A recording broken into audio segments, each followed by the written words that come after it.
Episode 15, and we've got Joe at EKO Installations, Show Road, Perth. How did it start out? Came into this industry because we're third generation stoves and fireplaces. Okay. So a grandfather, fireplaces more was what he did, fireplaces and gas units and things like that, and open fires. And then my father did it as well, and then he took over his business. And then, so through the summer months, you know, you're on school holidays and all your mates are away Living. Tunisia and whatnot, and I'm fitting stoves with Dad. Same with Dale, or we would be renovating houses because he did a lot of house renovations. So we had a lot of, very early on, before we were leaving school age, we were very hands-on. We could do a lot of things. We were very, we could DIY pretty much anything, which is great. Dad taught us brilliant life skills in that sense. So because you're born into it, you kind of run away from it. So I left. I was like, I'm not doing this. I went off. I became a chef. That has always been my passion in the background. So went off, did that for years. Dale was off, went to be a joiner, which has worked out great for us. But then when I was a chef, met my now wife, and hours don't work. Yeah, I know. Hours don't work at all. So sort of changed the career a bit and did some bits and bobs, moved down to Perth. I was living at Kenmore at the time, so moved down to Perth. Oh, were you? I was, yeah. I lived actually along the side of the loch. It was brilliant. It was like such a great place to live. Just a really, really nice community up there, but really kind of isolated. So like I was ending up, when I met Ella, I was ending up going up and down the road all the time. Oh, right. And you're driving up and down to Kenmore every day. And there's no quick way around.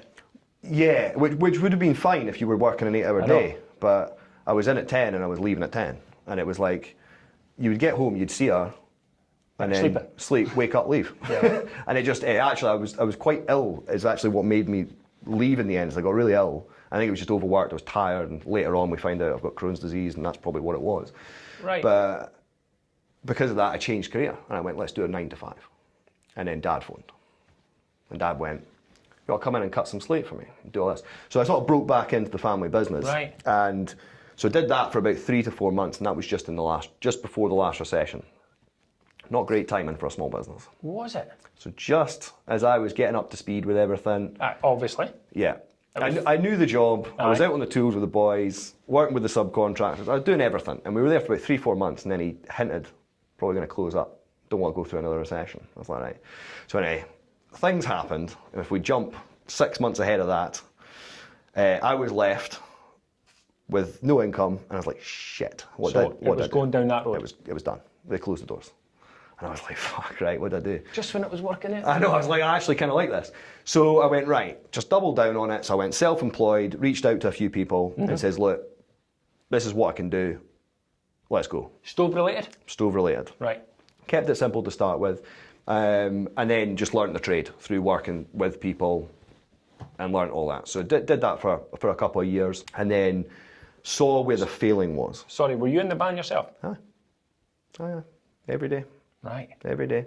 So did that for a while, learnt the trade, really learnt the trade, and then realised the failing of a couple of the companies working for was actually the contractors were paid day rate.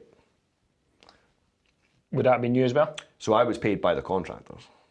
So I would get a little shilling at the end of the day, just a little tiny, little percentage, and I saw the value of what they were taking, that they were charging these companies, and the work they were doing. I was like, that doesn't equate.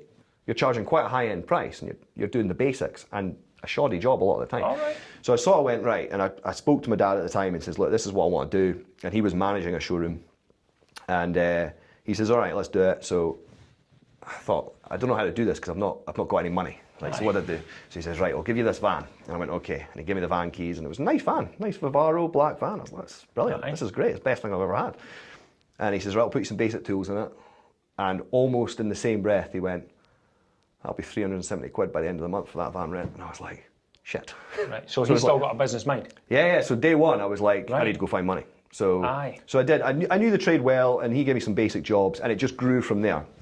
But what happened is, if you fast forward on that sort of timeline, within 9 months, I was probably doing between 3 and 5 installations of stoves, fireplaces, chimneys a week.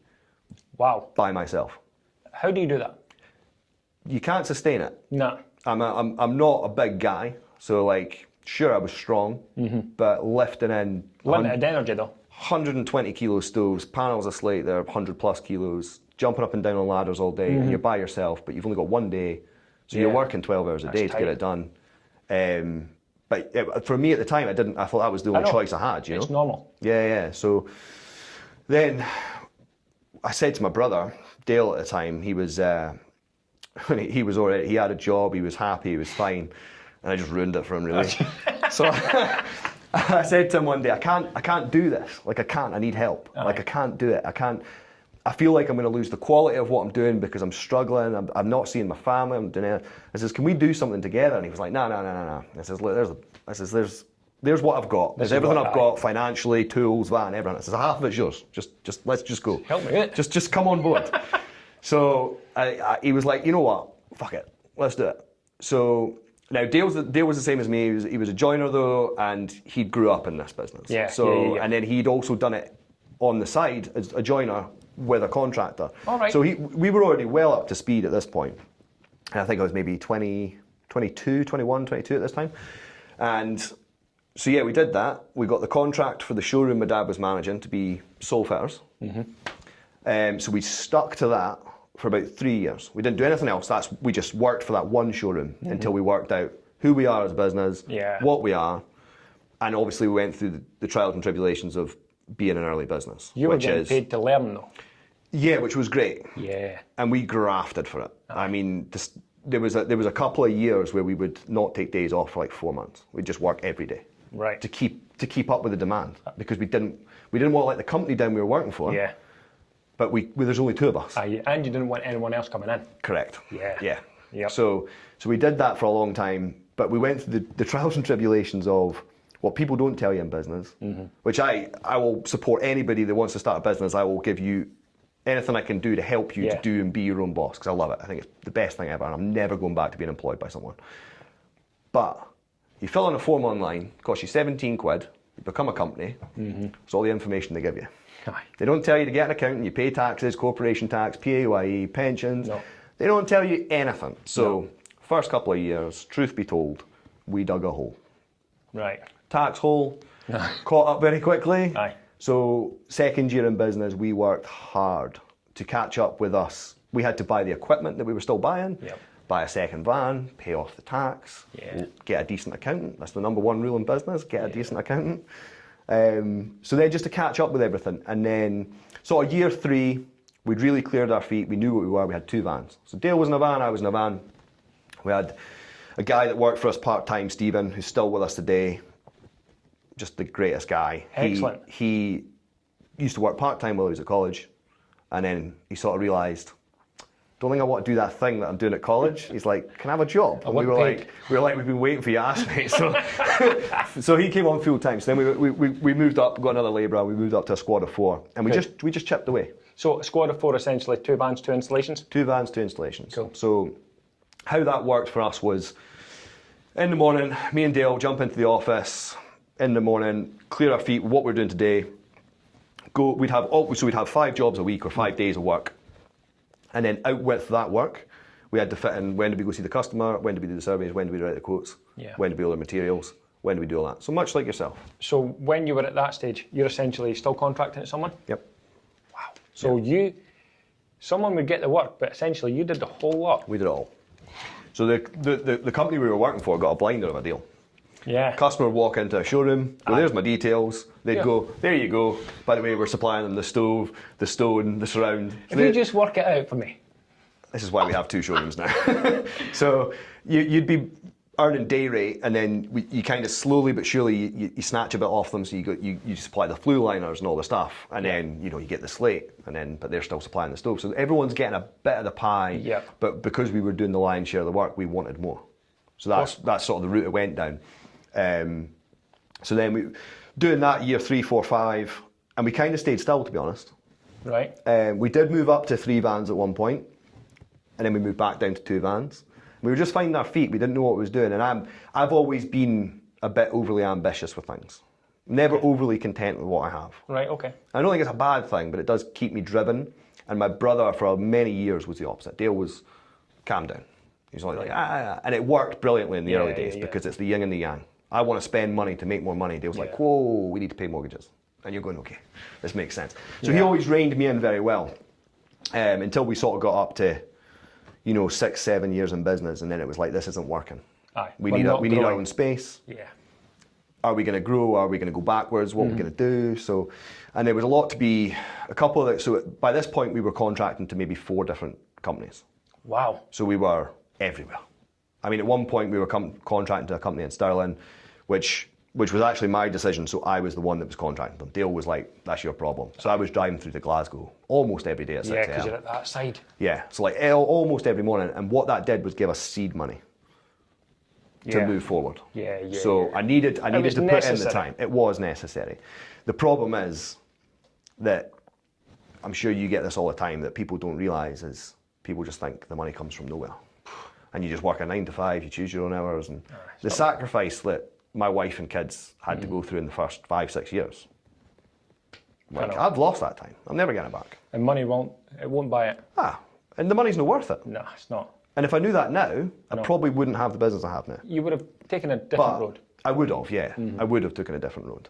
But I'm glad I'm on this path. Well, because it does mean... You're doing what you can with what you have. Exactly. Exactly that. And it is the road you're on. Yeah. And it's the road you chose without realising it. But where would you be today if you didn't? Exactly. And you're working with your brother.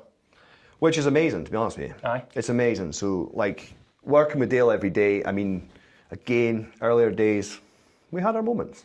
You've worked with your brother. Aye, I know what it's like. Yeah, I mean, we've had full scraps in attics. Aye, and and you're not the same. No. Brought up the same. Yeah. Same morals, same family, Yeah. same day in and day out lifestyle. Not the same people. Yeah, I think, your morals can be completely aligned, but your fucking outlook is so different. It's completely different. Yeah. And but I think it's now been, so we're 12 years in January as EKO Installations, and before that we were 2 years, we were both self-employed and worked together. So I mean, we're almost 14 years spending the best part of 60 hours a week together. And it's now we're so aligned, like we just like working together, and as we've grown as a company, like we've got a manager, office staff, and the guys on the tools. I don't have to talk to as much to Dale because I just know. I just know what he's going to do. I know he knows what I'm going to do. But even though that, we talk every day. So if I'm not going to see him today. I've already spoke to him this morning, and we'll have a catch up at the end of the day. And that is very much a work-related thing. Yeah, I know. But then on Sunday, I'll phone him. Oh yeah. Aye. Yeah, it's a very unique relationship, and I don't take it for granted because I know to be able to have a relationship with your brother, this is close that we have. We're like best mates. And to have that relationship's, it's not unheard of, but it's rare with your brother. It's anyone that close in family. But then to be able to grow a business with him, work with him, and I mean, we argue. Of course. Now we don't do it in front of the kids. We used to just fucking argue, but now we keep it behind closed doors. Yeah. But it's much easier now because we've worked together for so long. We know what the other one's going to do and what they want, and we respect our decisions a lot better now. Yeah, we've matured in business. That's what it is. You've grown with the business. Yeah, essentially. Exactly that. I mean, how old are you at the minute? 37. 37. So 25 you were basically. Yeah. That is young, hot-headed, full of steam. Oh yeah. Full of steam at 25. Well, that's the thing I think that I've grown massively in, is me as a person. I've grown like within the business has helped me become a better person because I've had to calm down. I've had to not be hot-headed because like you speak to the guys like Stephen and Dale, the early days. There's no other way of describing me as a nightmare. Really? Oh my God. It had to be done right, and if it wasn't done, I'm going to chew your head off. Yeah. And I was, and it wasn't because I was nasty. It's that I just wanted everything. I wanted it. And I want it now. Like, I want to be over there now. And I was like, why can't you guys see that? Why aren't you working as hard as me? They're not going to work that hard. They've not got the vision. Yeah. You essentially, even though it wasn't laid out, you knew you wanted more. You knew you wanted to grow. Other people are just happy ticking away. If I was a millionaire, I'd be happy. Aye. It'd probably be fine, but I'd probably just still keep going. Yeah. Like, I'd still keep pushing forward. So, sorry, you're the guy that wins the lottery, but still goes to work? Oh, I'd turn up tomorrow. You would? Oh, 100%. Aye. There is a thing as well, like EKO and the business and the people that we all work together. I actually love it. Like, I love it. Yeah. I love it and I hate it. There's days where you're like, I just really don't want to, not that I don't want to go to work, it's like I just don't want to be the boss. Aye. Can I just have an easy day? I know what you mean. Without 400 questions coming at me? But then I'll have Sunday off, and then I'll be like, can't wait to get back tomorrow. You just need 2 seconds rest. That's it. That's it. That's yeah, it. taking out the environment. What I used to do was I would just walk away for a minute, and I would say I was always quite open. Listen, do you give me 2 minutes? Like, see, even now with the guys, and we're messing about. See if it's something I'm like not too happy with. Yeah. It's on the edge of my tongue. I'm just like, just give me a minute, and I'll just go away and I'll reevaluate the situation. I'll cool down. I'll come back. I'm like someone brand new. It's like taking a deep breath and just remove yourself from the situation, think about it clearly, come back to it. And I think it's important, like, I mean, I'm 39 now, but I know when I'm gonna. So I'm like, just give us a second. Yeah. If you're not happy with something or something's wrong, what does it matter? It doesn't really matter. We can fix it. But what does it come down to? Because you say just a moment ago, I want to be over there. Why do you not want to be over there? You never mentioned money. It's time frames. Yeah. It's always time frames. And it's funny, I think when you're in business, time's your biggest issue. Because you're always up against the clock. Always up against the clock. Yeah. Yep. Now that's coming in the morning, sitting in traffic, got to be somewhere at 9 o'clock, running behind time. It doesn't really matter. But it does to you, because it's etiquette at the same time. When you say, I'll be there at 9:30, you're going to be there at 25 past. Yeah, 100%. Because you want to look good. And some people, it's like, it's only 5 minutes late. But that makes such a difference. Just being that guy that looks like he doesn't care. You've got to be punctual with that. And I think especially like the industry we're in, it's a very small industry. It's kind of a niche market. So we're fortunate in that, but the clientele we have, it's a luxury item we sell. So, if you move into your first home, you don't need a stove. Nah. You don't need a fireplace. You're right. Sure, you probably want one, but that's the money different has to be from allocated elsewhere if you're starting out. So what we sell is, we're very fortunate for a lot of our clients that they're very well-rounded people because they're doing very well for themselves, a lot of them. But it's a mixed bag. But because of that, you can end up in a 2-bedroom apartment in the morning. So I'll see 6, 7 people in a day. I can end a 2-bedroom apartment in the morning and a £25 million house in the afternoon.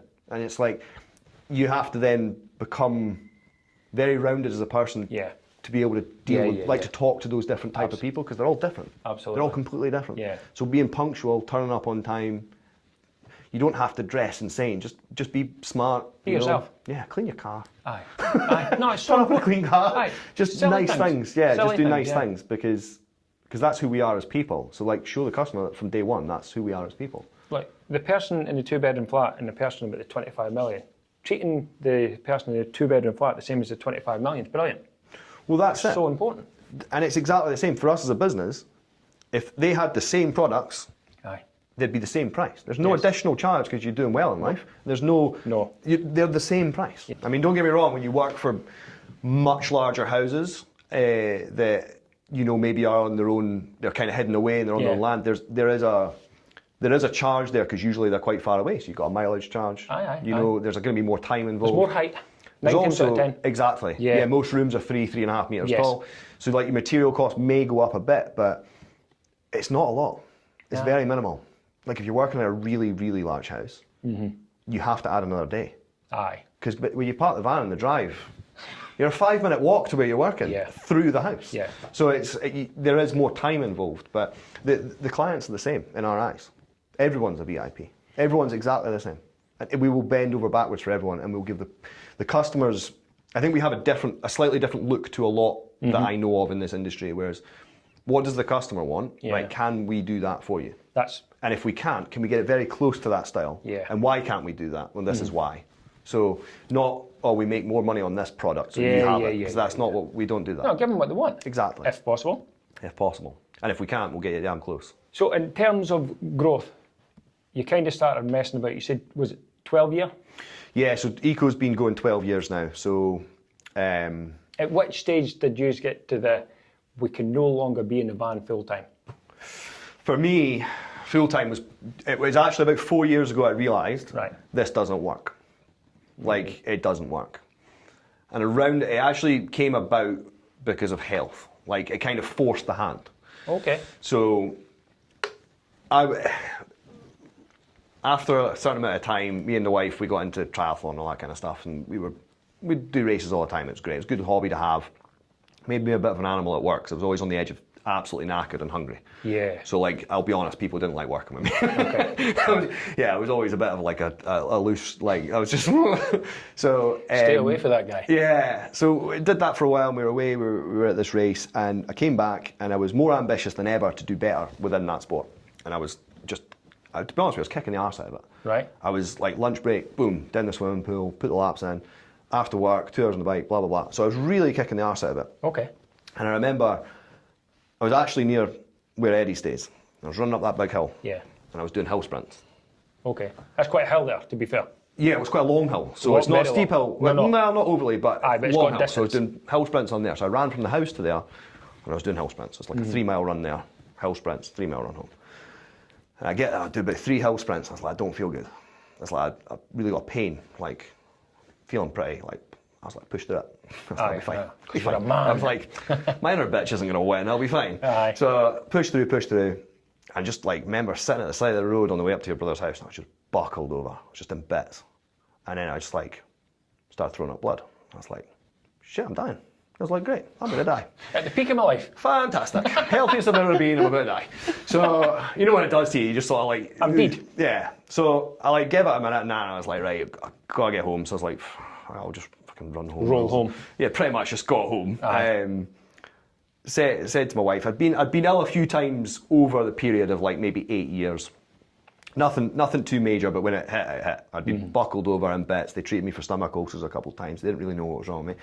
Blah, blah, blah. So go through this, and then, so I phoned the doctor, go through it all. Long story short, I don't bore you with all that stuff, but basically end up having Crohn's disease. Right. So, which explained a lot of the past. Right, okay. Explained a huge amount of things.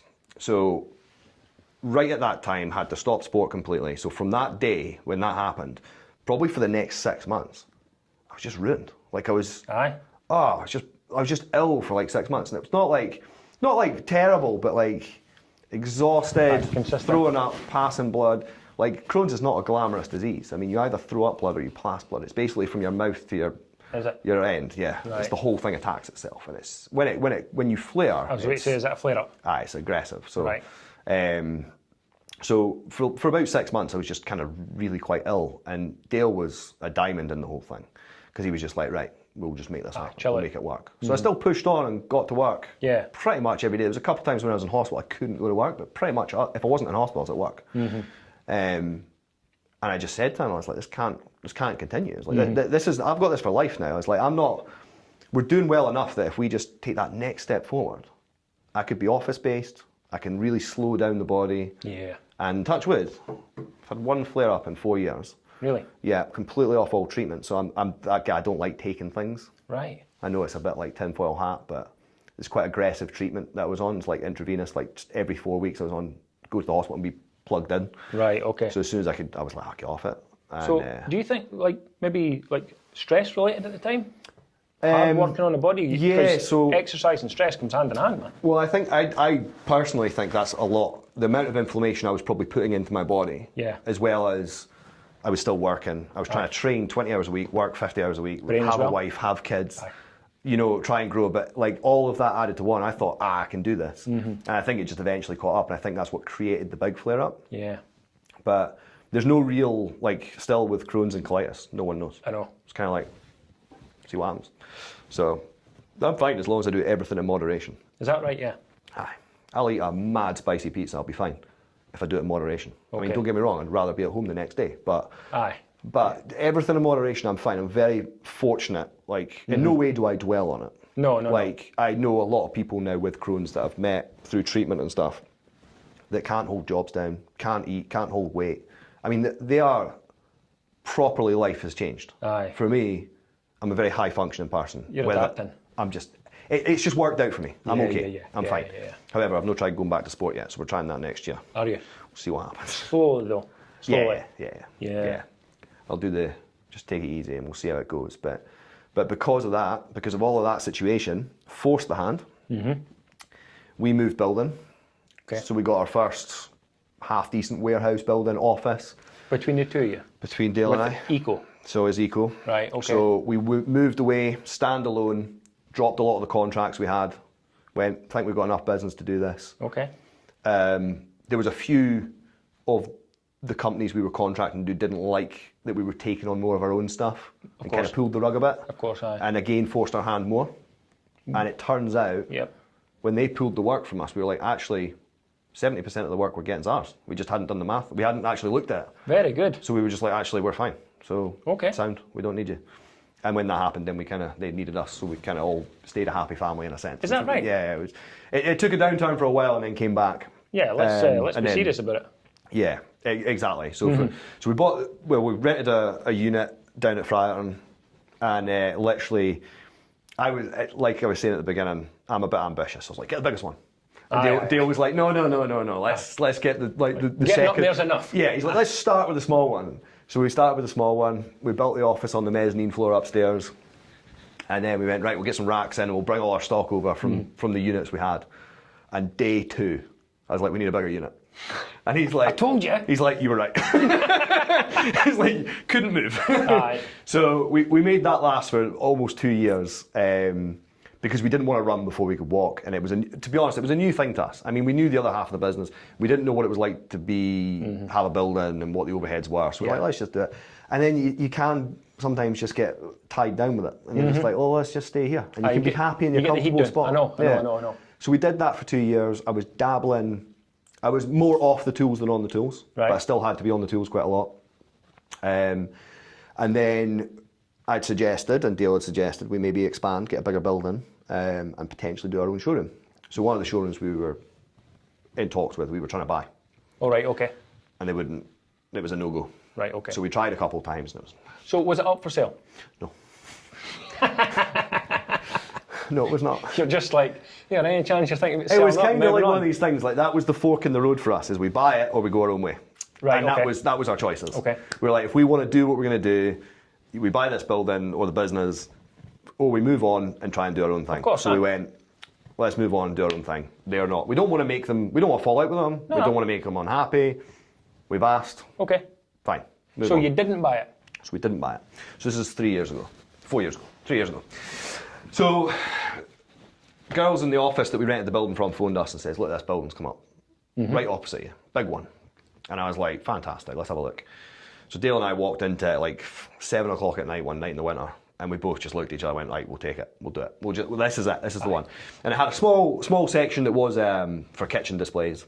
I remember it. You know the building. So kitchen displays, had a very small office, and that was about it. And it was floor to ceiling with rubbish. Fortunately, he took that away before we moved in. Good. So we were left with a shell. That's a good layout. Cracking layout, it's really good. So we rented that one, so we swapped the rentals over, so they took that one back, we took that one. Better parking, better facilities. Is it the front? Yeah. Front, conservatory, which is really unique in an industrial estate to have a conservatory, but it's a nice flow to the building. So we took that on and spent far more than I was ever expecting as a business on a small building. Yeah. Like, it's not a huge building, it's that big. Isn't yours? Yeah. I mean, they've done all right out of it. Aye, I know. Landlord's pretty happy with it. You can do what you want as long as you're improving it. Exactly. So put a showroom in. So we basically redesigned everything. Put a showroom in, put a decent office in the back, and at the beginning, turned a couple of things out. Moved the bathroom, put a very, very small utility bit in for kitchen access. Yeah. That was it. And then a basic rack. And we kind of started slow. And that was just over 2 years ago. So we've been there 2 years now. So I actually, as a nicety, when we went to open the building 6 months after moving in, phoned up the owner of the company we tried to buy and just says, look, I don't want to rain on your parade. But I'm just letting you know, we're opening this. I'd understand if that affects your position with us, but we're doing this. And it's going to be as of 2 weeks from now. Okay. And he was just like, absolutely. He's like, great. And we talked a bit about it. And then he'd mentioned, he would have sold us the business. And I was like, whoa. And it turns out him and the manager hadn't discussed things properly, and that's why. No way. Oh, mate, I was like I was deflated. Aye. It was like a 2 year journey to get our own showroom, and I could have just done that. But anyway, it's worked out great because we've got a really good warehouse, really good office, and we have this small showroom down here at EKO Stoveroom at Friarton. Can I just throw something in here? If you're ever in Perth and you're cold, pretend you want a stove and go up and have a look through the showroom. We also have free Nespresso. Come in, sit on the couch and watch Netflix. Yeah, it is. It's really good, and I say that to a lot of people. Like, you can tell the postie hangs about. Yes. You know what I mean? Because you come in, you've got 2 stoves on, you've got a pellet boiler in the back. It's about 26 degrees. There's an espresso machine. You just push a button, you get a coffee. Yeah. And there's a TV and a couch. Just come in, really just come in good. and sit down. Don't need to buy a stove. Just come and have a chat. That's what I mean. We're people, you know? Just pretend you're looking for a job or something like Just that. come window shopping. You don't get many window shoppers in this industry, so just come in. I had to throw that in because it's roasting going through the door. It can be. So it's a weird one because the way the building's designed, it's a lightweight steel structure. Aye. So in the mornings it's freezing. I know. You light 3 appliances, still freezing. Hits 1 o'clock, tropical. Aye. It's like the building just warms up and you're like, turn everyone off. Hits you in the face coming through the door. Yeah, so we've got like the office has got an aircon fan in it and everything. It's just the summer's murder. It really is murder. That must be terrible. Yeah, it is. It's rough, like, but so yeah. So basically, got that small showroom there, and then we've done really well actually. EKO Stoveroom has been far more successful than I thought it would be. I thought it would be kind of a stepping stone to a showroom, and I thought it kind of ended up as we put the showroom there. Was that you dipping your toes? Yeah, Was it? it was because we needed the warehouse. That's We brilliant. didn't need the showroom. We wanted the warehouse. That's Yeah, why we but took why that not building. throw it in, you know? And then when we saw what we could do with it, what we thought was limited money turned out to be completely wrong with that. What we thought would just be a nice straightforward thing, and then once we started, we were like, actually put nicer things in. Let's do it. Let's do it well. I know. And we did dip our toe in it. And I didn't think it would ever amount to much, but now that's as busy as our new business. So All right, aye. yeah, so it took a little time to get traction, but now it's constant. Right. It is constant. 9 o'clock, that phone does not stop ringing. All day. All day. It is. It's the noise of the doorbell opening Aye. gives me But you've went from messing about in the van, scratching about, eager for work, to people turning up at the door. That's brilliant. yeah. That's really good. It is good, and I'm reminded of every now and then, you know, you was Mark, our manager, we were in the warehouse the other day sorting things out. And I was just like doing that little like reflection thing. I was just looking at a rack, and like it's one rack, big pallet rack. Yeah. And it maybe had 45 grand's worth of stoves on it. And I just chuckled to myself and carried on about it. And he was like, what was that? And I was like, you have no idea what that means to me. Aye.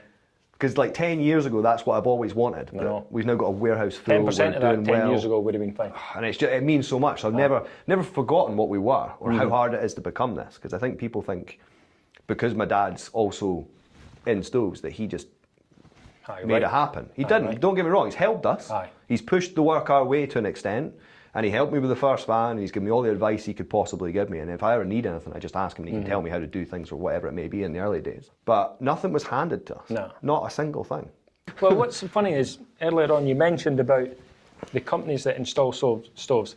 There's not a great deal of them. The market's small. So that means you could set the standard. Now, you could have set the standard really low, but you don't. You take it real serious, like there's mega competition. Yeah. And that's Every single job is as good as the last. Aye. And we do only get better as a company. Like our quality is good. So we try and keep everything in-house. Like as much as the only thing we don't do in-house is decorate. So we're going to smash up your wall, put a new lintel in, right, okay. slate hearth, chamber, Yep. stove, liner, point the chimney, Yeah. new chimney pot, kill, plaster your wall, hang a beam. You just get the paintbrush just out get next paint weekend once that plaster's dry, done. Is it? Right. Okay. Because what we noticed very early on, and we did it as well because that's what the industry did. Aye. So you go in, smash out the wall, put a stove in, and then don't plaster anything. Just leave the wall unfinished. So now that customer's got to go and find a joiner to come and Yeah. strap the wall. Aye, which is, And then hopefully that joiner knows a plasterer that can come in and plaster. And then they need to go get a decorator. Yeah. And on top of that, you've got your skirting to do. And maybe get the carpet restretched. Aye, Because aye. you now just put a new hearth in. So the only thing we don't do is decorate. Unless you ask us to, because our decorator will come out and decorate. Right. But most people have a decorator they like. But that's funny. Most You're people right. do. You're right. I'll never be good enough if they've got their own anyway. You know, the joinery skills and all the rest of it, beating it together with a bit of sealer, get caulk here, you can live with that. But definitely decorator, there's a touch to a decorator. 100%. 100%. And I would say the reason we don't push the decoration more is because people are very particular about the decorator. Yes. Unlike other industries. Some people are particular about trades, but you'll say, oh, our plumber's coming out to disconnect your gas. And they go, okay, cool. But if you said, our decorator's coming out to do that, oh, no, I'll get my decorator. I'll get a decorator. Or my It's husband really does it, or I strange, do isn't it. it? Yeah, 'Cause a lot of decorators people are so sought after when they're good. Aye, good luck finding one. I found one. He's not cheap, and he's always busy. Aye. Yeah. It's not always available. Yeah. So moving forward, what's the crack for EKO? Well, so for that building we've got there, we've not quite outgrown it, but we've kind of looked at the future, and we're going to outgrow it. Okay. So after a year of that opening, we then bought Perth Stove Centre. So we've now officially Perth Stove Centre. We bought in May. Right. So that's the one up. Hunting Tower. Got you. So that's been there. That was my dad's shop. Then he managed a shop there. Right. And now we own that shop. Okay. So it's kind of good because it's kind of come home in a weird way. It's Aye. like where we grew up. We now have it. So it's kept it in the family, even though it left for a little minute. Aye. It's come back. Okay. Which is really nice. So in May we bought that. We renovated the whole building because it needed work. That's why it looks different. Oh, it's great, doesn't it? Very good. Yeah, painted it black. Aye, I didn't realise. Yeah. So it's just so it looks a bit different, stand out a little bit. Yeah. So what's in there? So again, showroom. Right. No storage. Okay. So it's a showroom. Bigger car park there. It's a bit further out of town. But if you're going to shop in a Tesco, jump in. Aye. Still got an espresso machine. Is it still warm? Still roasting. Right. Okay. So I would say that's the showroom. Right. Okay. EKO stove room is good. It's great. Right. That's usually where Dale and I are, or Mark and Mary as well. That's the HQ. That's where everything happens. Excellent. But the showroom over at Perth Stoves is the showroom. It's got more stock. It's got more live displays. Has it? That's got to be upstairs as well, doesn't it? It's got upstairs with the office upstairs, and it's got a sitting area upstairs. But what you get over there as well is you get our father. He still works there every day. No way. Which is great, because that was a huge... If we were going to buy the business, we wanted Dad to come with it. Right. So we said, would you? And he was like, absolutely. So he had a lot of say on what we did there as well. We made, because he's there every day. I'm not. I jump in every night. I was there this morning, and then I was here, and so I'm not there full time. So like, what carpet do you want in your office? What colours do you want? What computer desk do you want? We gave him full control of that, and there was only certain things we said, we want to do these things. How do you? So we gave him we kept him in the loop with everything. Excellent. Spent a small fortune on that building. It looks great, but it's got more displays. But the good side is if you go over there, you get him. 45 years in the industry. There's nothing he doesn't know about stoves. Yep. He reads about stoves all the time. He's a bigger stove loser than I am, which is pretty hard to do, to be fair. But yeah, you can spend 45 minutes talking to him correctly. So he's not trying to sell you something. No. And I've kind of learnt this from him subconsciously, because I'm a terrible salesman. I'm awful at selling you something, because I'm not actually trying to push anything on you. I will just give you all the advice. I don't think you have to. And there's 3 stoves that would work, or 7 stoves, or 20 stoves. What do you think of that one? I won't try and sell you anything. I'll just give you everything you need to make the decision. And then if you've got questions, ask me, I'll help you. That's the art, though. And that it was my father that I watched him for years do it, and he doesn't want to sell you it. He just wants to tell you about his passion. He wants you to buy it. Aye. Yeah. And that's different from selling. Very much so. Very good. Very much so. But again, niche market, and it's a specialised market, so you really need to know your stuff. Yep. So him being within the business is integral. So you've got 2 units in Perth? Yeah, 2 showrooms, 1 warehouse, and the main office there. So the future will be to sort of consolidate that big building into our own building. So either buy or build, commercial, much bigger, for the growth in the future. There is the idea of 1 main warehouse and then a couple of other sites. We'll just keep that under wraps just now. Very good. But yeah, I don't know. I think because we do it well and that's clear, and we've got a great name for ourselves. A lot of people know us. The amount of trades we contract to, they just phone and phone and phone. I think let's not by any means try and monopolise any of this, but let's just spread our wings a bit, because if you're based in Perth, driving out to, let's say, St Andrews, Dunfermline, places like that, it's very time consuming. It is. Not only for me, because I do almost every customer appointment. So that's why I'm so busy. Is that right? Yeah. I do 90% of the customer appointments. So it's very time consuming for me to do. So I'm probably about 750 to 1,000 miles a week. And that's kind of within a 45-mile radius. So if I went and added that 65, 70, it becomes very, very time consuming. So I think the better idea would be put a showroom shop front with a surveyor and a showroom staff, deal with that area. but this is the head. So then I'll still go out there once a week and spend my day there. Yeah, but you don't have to be there. That's the idea. So whether or not we do that or not, maybe we'll just do what we're doing now. Yeah. Who knows? And how much staff have you got at the minute? 11 full time, including me. Yeah. Aye. And then we've got my wee nephew that comes in and cleans the office twice a week. So quite an outfit. Yeah. Many vans are on the road. 4. It is. Yeah, 4, 2 cars. So we've got the 2 survey cars, 4 vans, service vehicle, which is the small van, and yeah. Aye, that is quite an outfit. From you and your brother kind of just negotiating and agreeing, basically. Oh, we've come so far. Aye. Come so far. And it doesn't get any easier though. I honestly believed that, you know, you grow to that next level and you get staff that can do what you did. Yeah. You could really like taper back. And it's weird, I work a different way now, so I'm not physically on the tools, but I work harder now than ever. I'm knackered all the time. And if I go I'll drive in the morning, see the guys, see everyone quickly, I walk past them all, go straight to the office and just head down, get some work done. Zone in. Go and see a couple of customers, pop in over the road, make sure he's all right. Yeah. See a couple more customers, go home, and then work at home from the home office till 8:30 at night. It is, yeah. And then you start all over again. I know. And then, yeah, it's seriously time consuming, but I wouldn't change it. So, see, in 2025, moving on to 2026, what are you finding people are asking for most now in terms of stoves? Are we still talking about style, kilowatt, design? Yeah, your run-of-the-mill, your most common stove is a freestanding 5 kilowatt stove. It is. Yeah. So there's a rule on 5 kilowatts. So if you go above 5 kilowatts, you have to ventilate the stove and room. Okay. So the oxygen it will burn past that point will be taking your oxygen. Oh. So it's burning so much oxygen there's not enough free-flowing oxygen. So, but now the industry's come along, so you room seal them. So there's a pipe that goes from outside into the stove. Aye. So there's no draft. Oh. No, it's got an open vent on the wall, it's straight into the stove.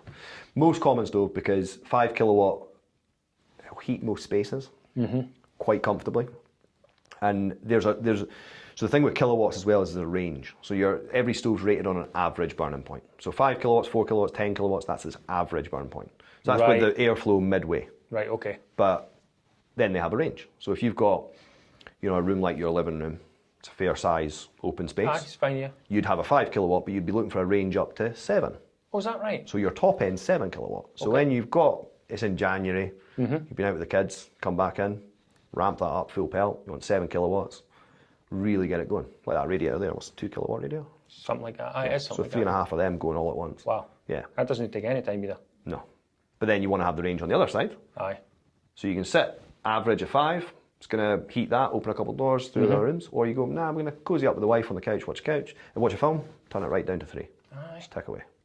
The spec in a stove is very important, and that's why you need to go to a lot, like almost every house we go to, because you need to see what they have, what insulation they have, how's the house flow. Oh, very good. You know, you got a kitchen off this room that then goes double doors in the dining room. Yeah. Is it one corridor? Do you have a staircase outside that corridor? There's so much that comes into it that if you can't just go, that'll do. You have to actually get it right because you have to be able to use it. So there's an equation to it. Yeah. So room size is number 1, and then you add lifestyle and layout. Who do you work from home? Do you not work from home? Right. You want one that heats up quickly? Want one that's going to be on all day? I never thought of that. There's a lot that goes into it, yeah. Right. There's huge amount. So it's still say 5's the most common. Because a lot of people will push it. Even if they need a 4, they'll go, give me 5 because that's what I can have without putting a vent in. Yeah. So a lot of people are like, just give me it. I don't know buy 2. Exactly. Oh man. But speccing it the first time right is the way to go because you need to burn a wood burning appliance. You need to burn it effectively and efficiently, which means if you're having it low all the time, it's not fully combusting, it's going to burn slow, your glass is going to be dirty, you're not getting the calorific value out of the logs, secondary combustion isn't happening. Whereas if you go nominal or average up to full, it's like a diesel. Aye, like a diesel car. Cleans it out. Aye, you sit at 1,500 revs a day, your filter's just going to be. I know. Yeah. So sometimes you've got to take it for a long drive in low gear. Exactly. So you want a customer to be using their stove from mid to full most of the time. Okay. So that's where the sort of you need to spec it correctly comes in. So if I'm in Perthshire and I'm thinking about stoves, how do I get hold of you guys? So you got Facebook, Instagram, you go on Google, go through Yale. I mean, we are everywhere. We are because we've been about 12 years. We're essentially everywhere. You'll see the numbers on Facebook and everything like that. You can drop in any time between 9 and 5 at Friarton, Monday to Saturday. Someone's always there. Saturday as well? Yeah, Saturday we're open. That's really important. 10 till 4 on Saturdays. It's so important. It's a very busy day because people have lives and have jobs. And as we open up again and people are going back to work from home office, that luxury of being able to nip out because you work from home has died out. So we stay open on a Saturday on both sites. Cool. So Friarton, we're open there, and Perth Store Centre at West Huntingdon, we're open there. So they're both 10 till 4 on a Saturday. Yeah. 9 till 5 at Friarton and 10 till 3 at Cool. Because that's your old man and he gets it a bit easier. Yeah, he's aging, you got to look after him. Make sure he gets home, gets his feet up. Quite right. Yeah. So as we grow, that'll change. So it's EKO Installations, right? It's actually worked out really well for us. A lot of people call us EKO, but it's EKO because it's a Scandinavian name. It's a Scandinavian way of saying EKO. And it only came about because we were sitting one day when we were going from self-employed to limited company, and we're like, we need a name. All right. We're like, we need a name. Because that was JW Contracts, Joe Webley Contracts. That's all it was. Like everyone. Nothing. Do you know what I mean? Like, it's all I want to do. Just start, I'm self-employed, put a name down. So I was like, we need a name. It needs to be good. And we were sitting in the office one day. We had an office where me and Dale had a desk, and my dad was there, the shop that he managed. And he just started spitting out things like Eco Stoller, Eco blah, blah, blah, Eco, yeah. And I was like, Eco Stoller, that's all right, that's all right. And then we sat on it for a while, and we wrote it down. I was like, I don't like how it looks. And then we did that a few times, and then Dale just put a K in it. Aye. I was like, that's Scandinavian. That's cool. I was like, that's cool. I was like, we're different. Aye. So every time you phone like an account, like any of the people that we get supplies from or materials from, you always have to say, it's Joe from Eco with a K. Aye. Because they're like, I can't find you in the system. You're like, you're spelling it with a C, man. Phone you all the time. I know. Yeah, been grouped it all the time. So that's what it is. Yeah, that's all it is. That was all it is. We just wanted something a little bit different. So it's been EKO Installations for 12 years. We've got a couple other trading names within there because we've just obviously got different sites now. Yeah. It will probably consolidate down to EKO Group eventually. Very and good. Just have the trading names, just to keep it simpler. Yeah. And have everything in one company, Makes essentially. sense. Yeah. Yeah. You think you'll always use Perth as a centre? Yeah, I think for me and Dale as well, I think it's important to be in Perth. I love Perth. Like, I don't think if I won the lottery tomorrow, I would up and leave the country. I wouldn't be going far. I love Scotland. Like, I wasn't born in Scotland. My family are English. I was born down in Poole. Right. But I love that. Every time I go down there, I can't wait to get home. Not because I don't like my family, but it's busy. You don't see any fields. It's just buildings. And up here, we're so lucky to have, like, you come down from towards Broxton, you've got all the mountains. I know. I mean, for me and you, we see it every day, so we don't really look at it. But that's why everyone's across here taking pictures. It's amazing. They're telling us that this place is great. Yeah, I will not. I think Perth, well, I don't live in Perth, but I'm in Perthshire. But we're also quite blessed with the clientele we have. Because so you get rural. Yes. And then you get further afield, you get a lot of estate work. Then you've got a lot of towns in Perthshire, a lot of little places in Perthshire. And it's a big space. Big space. You go up to Loch Rannoch, I mean, that's a fair hike. Yeah. You do a lot of work, we do a lot of work at hotels up there. I mean, it is huge, and it's also a great hub. So if you... Centre. I was thinking more for us as expanding, if we were going to go to different cities in the future, we're in the middle. You're in the you centre. just take a road and go in any direction you want. Heart of Scotland. Exactly. So I don't think it'll change. And plus for Dale and I, our kids are all at schools here and everything. Yeah. So if we move the business too far away, then we are going to be away from our families more. Yeah. And I think both for Dale and I think our wives have sacrificed quite enough. Aye. I think it's time. Job's done. Yeah. So I think it's time to like... Before you and Dale are living together. Yeah, I don't think we'd be so friendly after that. But so no, I think a lot of this has happened because our wives went on the journey with us, and they both realised that they need to be more on the other end of things because we're not there as often. So it's a huge part of that. Know what that's like. Yeah. Well, yeah, your wife is exactly the same, isn't it? Yeah. So a real family unit. yeah. Everyone involved. Yeah. Everyone with a job, because I said it actually last night. When you sign on the dotted line, it's like it's the most important business deal you'll ever do with your wife. Because you're a proper team. Yeah. And it's good to see. And that's what it is as a team. It's a team. So I wouldn't be. I know I'm a small business, but like as far as I'm concerned, I'm successful. I remind myself all the time, I'm successful, I've done well, I can pay my mortgage, all my staff can pay their 100%. mortgages and feed their kids, and I love that. But none of this would have happened if my wife wasn't on board. I know. Because I go home and I talk to her about it. She gives me She gets the back end it. She does, but she knows how to talk me off the ledge. You know what I mean? When I'm having a bad day, I can talk to her about it, and she knows how to talk to me about it, which is great. And she's been a big driving force for me moving forward. Because every time I want to do something, I talk to her first. You've got to put it past her. Exactly. What do you think? And it's like I can talk to her, and she maybe won't give me her actual opinion sometimes, but she'll listen to me, which is great. Yeah, and she understands it.